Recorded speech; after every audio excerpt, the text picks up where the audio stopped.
Once again, we welcome you to the Divine Connection. Divine connection यानी अलौकिक संपर्क में आपका फिर से स्वागत है। You know, every time I start this program, I say, welcome to the Divine Connection. हर समय जब भी प्रोग्राम को शुरू करते हैं तो मैं कहता हूं कि अलौकिक संपर्क में आपका स्वागत है।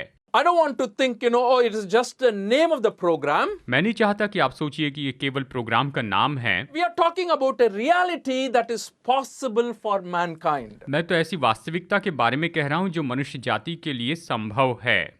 And why that is a reality? और ये वास्तविकता क्यों है? Because divine is the one who is God who created us. क्योंकि परमेश्वर जो कि अलौकिक है उसने हमें बनाया है। He created us in His own image so we can reflect on Him, talk to Him, relate to Him and understand His will for our lives and live according to His plan. उसने हमें अपने स्वरूप और समानता में बनाया ताकि हम उसके बारे में सोचें, उससे बातचीत करें और उसकी इच्छा के अनुसार हम जीवन जिएं। And He clearly tells us in His Word, that is the Bible, we always speak from the Bible in these programs, that man has to live according to God's plan and guidance. उसने अपने वचन में यानी Bible में, जिसके बारे में हम इस प्रोग्राम में बताते हैं कि मनुष्य को उसकी योजना के अनुसार जीना चाहिए। हम हमेशा इसी बात पर जोर देते हैं। So Divine Connection, it is a program, yet at the same time, it is a reality that anyone, any person who is created in the image of God can experience. तो डिवाइन कनेक्शन यानी अलौकिक संपर्क एक programme है, लेकिन साथ साथ में ये एक ऐसा अनुभव है जो हर एक मनुष्य अनुभव कर सकता है। हम इसका अनुभव कर सकते हैं। Like I told you earlier, divine connection happens in different ways. जैसे पहले बताया, अलौकिक संपर्क अलग-अलग तरीके से हो सकता है। And you can read the Bible and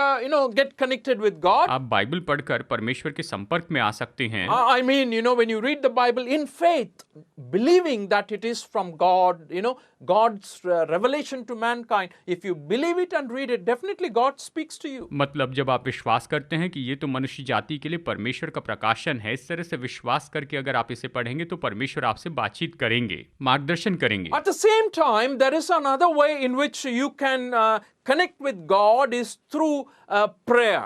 एक और तरीका है जिसके द्वारा आप परमेश्वर से जुड़ सकते हैं और वो है प्रार्थना करने के द्वारा। And prayer is a very, very important practiced in many religions in the world. और संसार में बहुत से अलग-अलग आस्थाओं में प्रार्थना तो निश्चय एक बहुत ही महत्वपूर्ण विधि है। Believing in the power that is from above. ऐसी सामर्थ जो कि ऊपर की सामर्थ है, उस पर विश्वास करना ये सच में अद्भुत है। Which is beyond human power. जो कि मनुष्य की सामर्थ से बिल्कुल परे है। And people believe in someone who can hear them and understand them and answer them, and therefore they believe that all their problems can be solved in this world. लोग विश्वास करते हैं कि कोई है जो उनकी विनती सुन सकता है और इस संसार में उनकी जो भी समस्या है उनसे वो छुड़ा सकता है। In this program there are many people who call us to be prayed for. इस प्रोग्राम में बहुत से लोग प्रार्थना करवाने के लिए हमें फोन करते हैं। People have called us to pray for their family problems. लोग अपनी पारिवारिक समस्या के लिए हमें प्रार्थना करने के लिए कहते हैं। People have called us to pray for their job. लोग अपनी नौकरी के लिए प्रार्थना करने के लिए फोन करते हैं।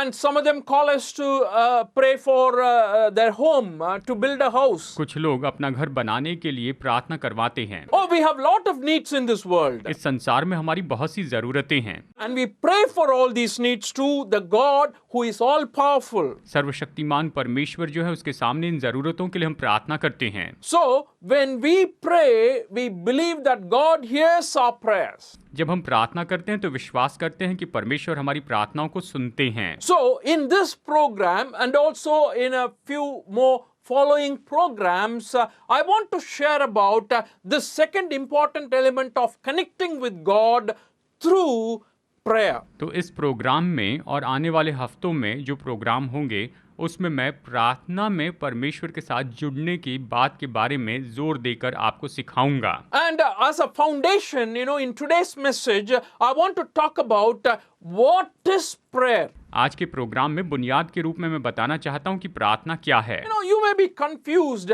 Prayer is something that people always close their eyes, kneel down, and something that should always be done in the church building.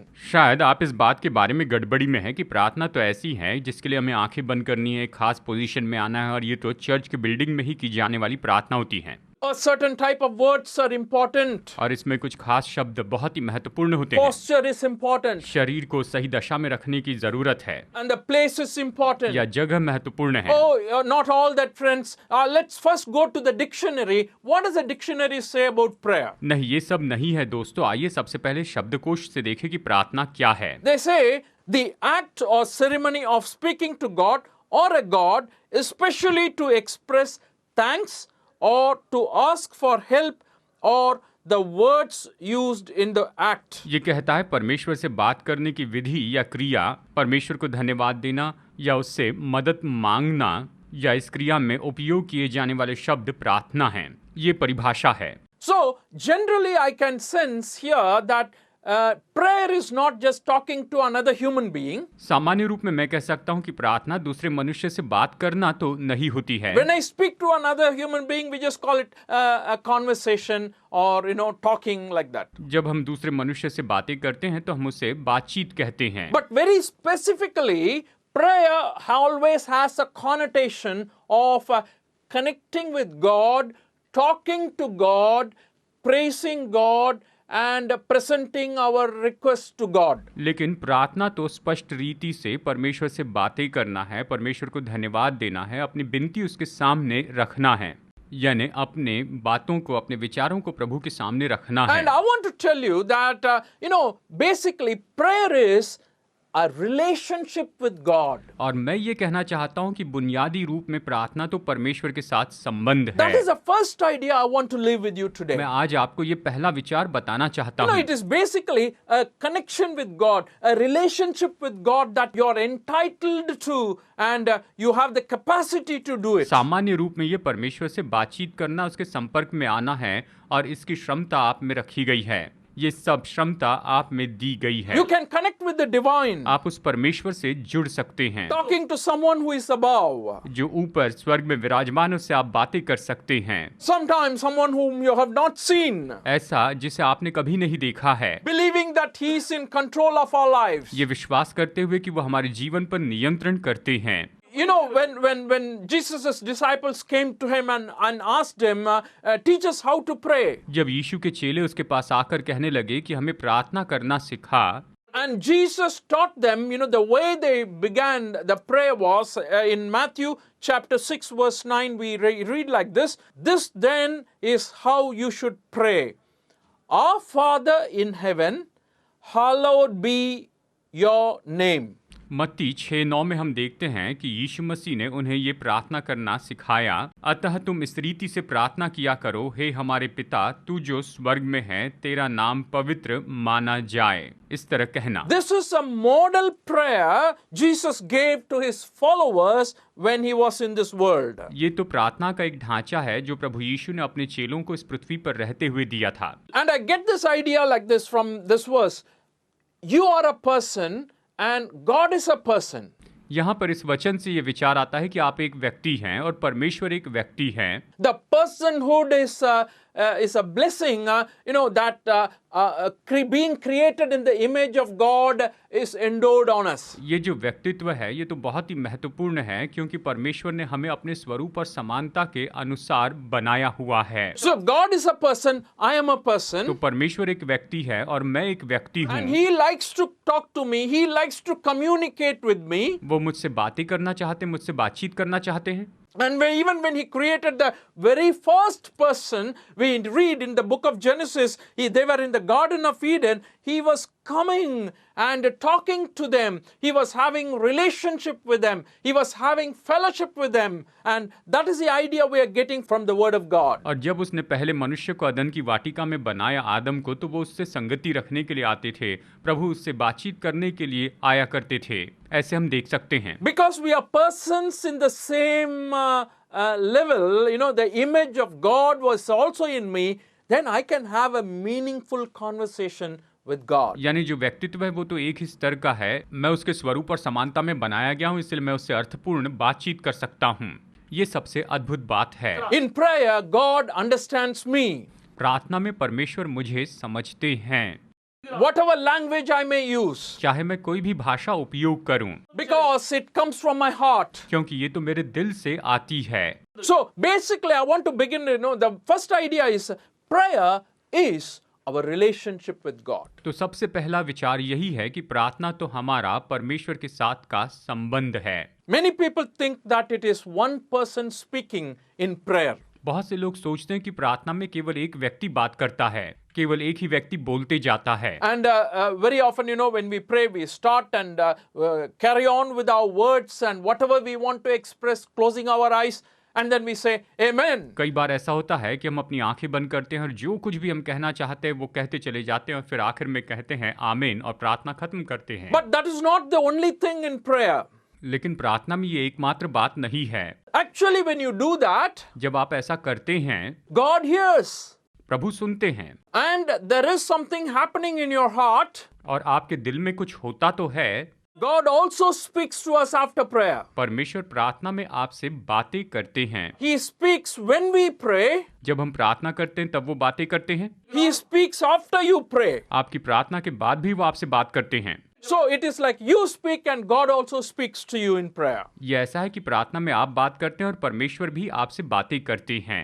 That's why divine connection through prayer is very, very crucial and it is possible for you. और इसीलिए प्रार्थना के द्वारा ये अलौकिक संपर्क तो निश्चय ही आपके लिए बहुत बहुत जरूरी होता है। Andrew Murray said it this way. Andrew मुरे ने इस तरह से कहा है, He said, prayer is not a monologue but dialogue.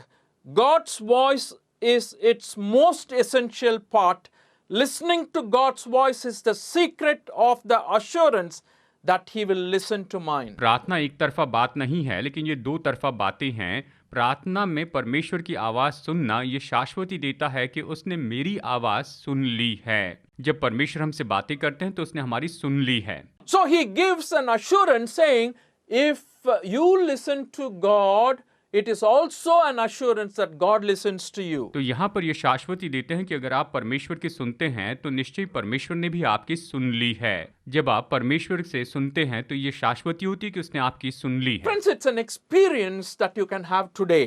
मेरे दोस्तों, आज आप इस अनुभव को प्राप्त कर सकते हैं। For a relationship to grow and become stronger, ये संबंध बढ़ता चला जाए और मजबूत होता जाए, stronger each day. प्रतिदिन मजबूत होता जाए, This relationship is, this talking is very, very vital. तो ऐसे संबंधों में बातचीत तो सबसे महत्वपूर्ण होती है। And many people neglect that. और बहुत से लोग इसे अनदेखा करते हैं। Even in the earthly sense, I want you to think in your families, if you don't talk to your wife for 1 month. पृथ्वी का उदाहरण देता हूं, अगर आप अपनी पत्नी से 1 महीने तक बात न करें, And as parents, if you don't talk to your children for a month, या फिर माता पिता के रूप में अपने बच्चों से 1 महीने तक बात न करें, oh mine, what can happen in your family? तो फिर आपके परिवार में क्या हो सकता है? What understanding you will have? आपके बीच में कौन सी समझ होगी? Oh, you will have lot of confusion. आप में बहुत सी गड़बड़ियां होगी। Oh, nobody knows what is happening. कोई नहीं जानता कि क्या हो रहा है। In the earthly life itself, we can feel the tension and pressure when this communication is not taking place. जब बातचीत नहीं होती है तो इस पृथ्वी के संबंधों में हम यहाँ पर गड़बड़ी को महसूस कर सकते हैं। And I want to tell you, in the divine connection, and that is in prayer, if that communication is lost for a month or 2 months, you can experience the very same thing. You will lose or you will miss out on a lot of things God is trying to say to you. अगर ईश्वरीय संपर्क में आप यहाँ पर परमेश्वर के साथ बातचीत में से चूक जाते हैं 1 महीने 2 महीने के लिए, तो मैं आपको बताऊं आप बहुत कुछ अपने जीवन में खो देंगे। And that is a privilege, friends, God has given to us today. परमेश्वर से बातचीत करने का ये सौभाग्य परमेश्वर ने हमें दिया है। Are you a praying person regularly? क्या आप नियमित रूप में प्रार्थना करने वाले व्यक्ति हैं? And it's very important for us to know confidently that this God we are praying for is real and He hears your voice and it is a relationship you have with Him. ये बात तो निश्चय ही बहुत ही महत्वपूर्ण है कि जिस परमेश्वर से आप प्रार्थना करते हैं वो तो वास्तविक हैं और वो आपकी आवाज़ सुनते हैं। Many people feel that they are not qualified to speak to God. क्योंकि बहुत से लोग ये सोचते हैं कि वो इस योग्य नहीं है कि परमेश्वर से बातचीत करें। They believe like this, oh, God will not hear my prayer. वो ये मानते हैं कि ओ परमेश्वर मेरी प्रार्थना नहीं सुनेंगे। Have you ever had that question in your heart? क्या आपके दिल में कभी ये सवाल उठा है? Have you ever doubted your credential before God? क्या आपने कभी परमेश्वर के सामने अपनी योग्यता पर संदेह किया है? If you ask me, all the viewers, I can tell you honestly, if you ask this question, whether God can hear my prayer, I'll definitely say, yes, He hears your prayers and it is important for God. सारे दर्शक अगर सामान्य रूप में एक सवाल पूछते हैं कि क्या परमेश्वर हमारी प्रार्थना सुनते हैं, हाँ निश्चय वो हमारी सुनते हैं, ये उसके लिए महत्वपूर्ण है। It is true in the Bible, both in the Old Testament and New Testament, there were some people, or like we say mediators, who represented man to God and God to man. हाँ निश्चय Bible में यानी पुराने नियम में ऐसे मध्यस्थ रहे हैं जो परमेश्वर और मनुष्य के बीच में बिचवई का काम करते थे। And particularly in the Old Testament, you find the prophets were playing that role. और खासकर पुराने नियम में आप पाएंगे भविष्यवक्ता ये भूमिका निभाते थे। Priests were playing that role. याजक ये भूमिका निभाया करते थे। So they offer sacrifices on behalf of man, and it is also connecting to God. वो तो मनुष्य की ओर से परमेश्वर के सामने बलिदान चढ़ाया करते थे और ये परमेश्वर के संपर्क में आने की बात होती थी। And the forgiveness is received by the sacrifices made. और वहां पर चढ़ाए गए बलिदान के द्वारा क्षमा प्राप्त की जाती थी। But what I want to share now is, in connection with prayer, sometimes we feel myself as an individual cannot talk to God because I am not worthy. कई बार हम ये महसूस करते हैं कि मैं तो परमेश्वर से बात करने के लायक नहीं हूँ क्योंकि मैं इसके योग्य ही नहीं हूँ। And it's a wrong idea. और ये तो गलत विचार है। Sometimes we feel only God hears this person's prayer. और कई बार हम सोचते हैं कि परमेश्वर केवल इस व्यक्ति की प्रार्थना सुनते Oh, I हैं cannot talk to या him. मैं उससे बात नहीं कर I सकता। have to present my request to this person. Only if he prays, I will get the relief or deliverance or healing, whatever it is. मुझे केवल अपनी प्रार्थना बिनती इस मनुष्य के सामने लानी है, अगर वो प्रार्थना करे तो मुझे छुटकारा मिलेगा। So in understanding what is prayer, the point I want to make here is this: it is something that you personally can connect to God. यहाँ पर प्रार्थना के बारे में मैं ये समझ लाना चाहता हूँ कि आप व्यक्तिगत रूप में परमेश्वर से जुड़ सकते हैं। We do not need somebody who is better than you and connected with God and he can take your request to God. No, we have no such person in the New Testament for us. हमें ऐसे मनुष्य की जरूरत नहीं जो कि आपसे बेहतर हो, आपकी प्रार्थनाओं को परमेश्वर के सामने लेकर जाए। नए नियम में ये बात नहीं है। I want to tell you, God hears your prayers. परमेश्वर आपकी प्रार्थनाओं को सुनते हैं।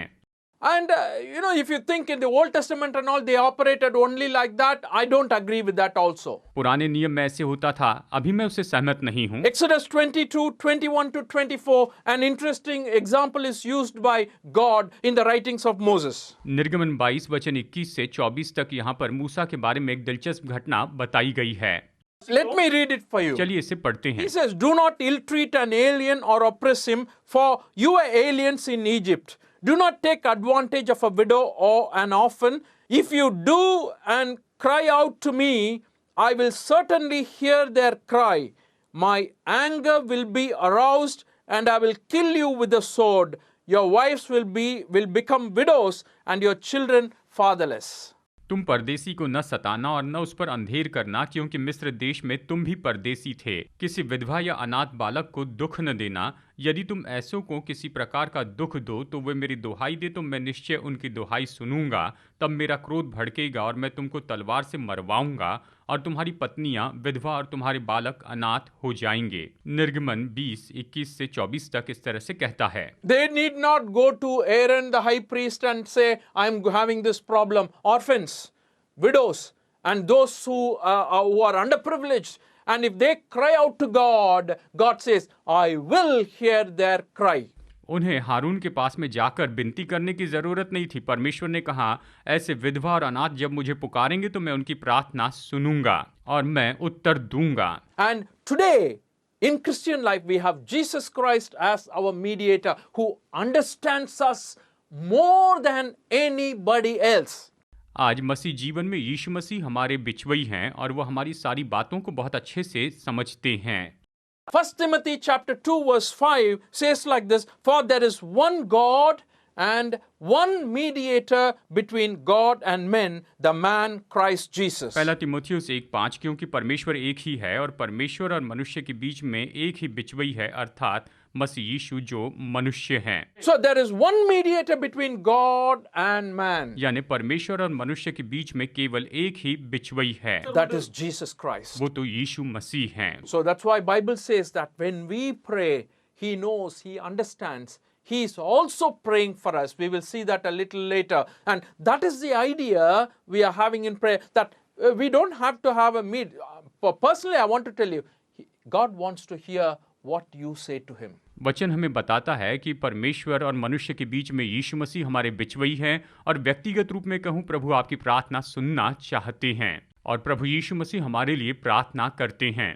And finally, one other very important idea about prayer, that is, what is prayer? Actually, it is a relationship, I told you, with God, and it is a relationship without a human mediator, and it is a relationship based on love. प्रार्थना क्या है, इसके बारे में मैं आपको बताना चाहता हूँ। विचार तो यही है, ये परमेश्वर के साथ का हमारा संबंध है। ये संबंध तो किसी मानवीय बिचवई के बिना है और ये तो प्रेम का संबंध है। ये सबसे महत्वपूर्ण बात है, जो तीसरी बात है कि ये प्रेम का संबंध है। And there are many kinds of relationships we experience, we go through, we have entertained in the world. हम इस संसार में बहुत से संबंधों में होते हैं। I don't think everything is based on the love that we are talking about. मैं सोचता हूँ कि सब कुछ जिस प्रेम के बारे में हम कह रहे हैं, ये उस पर आधारित But a नहीं होते relationship हैं। between husband and wife, as we said earlier, it's based on love. पति और पत्नी के बीच का जो संबंध है, वो तो प्रेम पर आधारित होना चाहिए। Sometimes between two friends, that kind of a love can exist. कई बार दो दोस्तों के बीच में ऐसा प्रेम होता है And there is no limit, there is no time, but they can start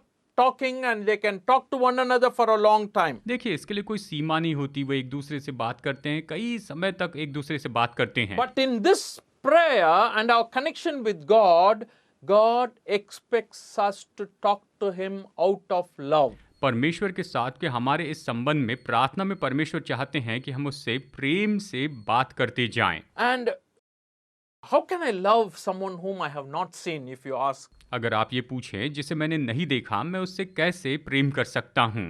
You know, though you have not seen him, Bible says very clearly, 1 Peter chapter 1 verse 8 and 9, though you have not seen him, you love him. And even though you do not see him now, you believe in him and are filled with an inexpressible and glorious joy. For you are receiving the goal of your faith, the salvation of your souls. हालांकि हमने उसे नहीं देखा, Bible स्पष्ट कहती है पहला पत्रस 1:8 और 9 में, उससे तुम बिन देखे प्रेम रखते हो और अब तो उस पर बिन देखे भी विश्वास करके ऐसे आनंदित और मगन होते हो जो वर्णन से बाहर और महिमा से भरा हुआ है, और अपने विश्वास का प्रतिफल अर्थात आत्माओं का उद्धार प्राप्त करते हो।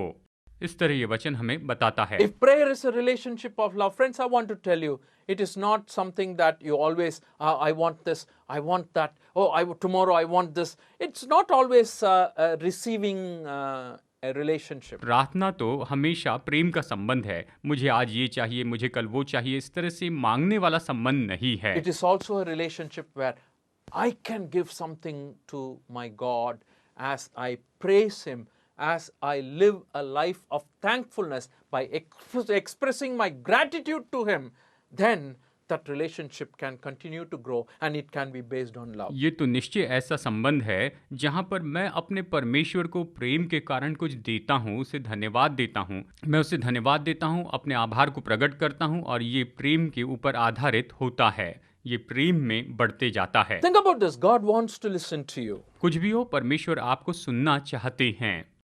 You can pray to God. और आप परमेश्वर से प्रार्थना कर सकते हैं। And there are a lot of prayer needs that you may have.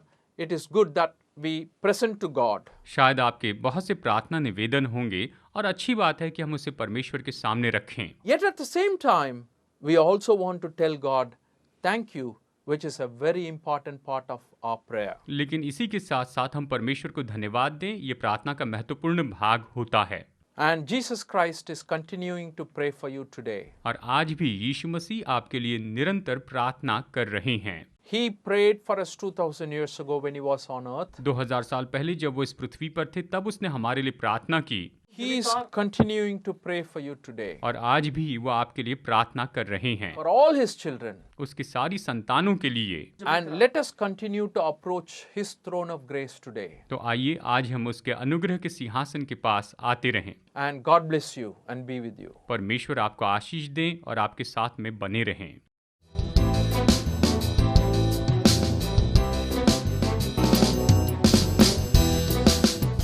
Study the Word of God in a private and personal way through our online study website. Contact number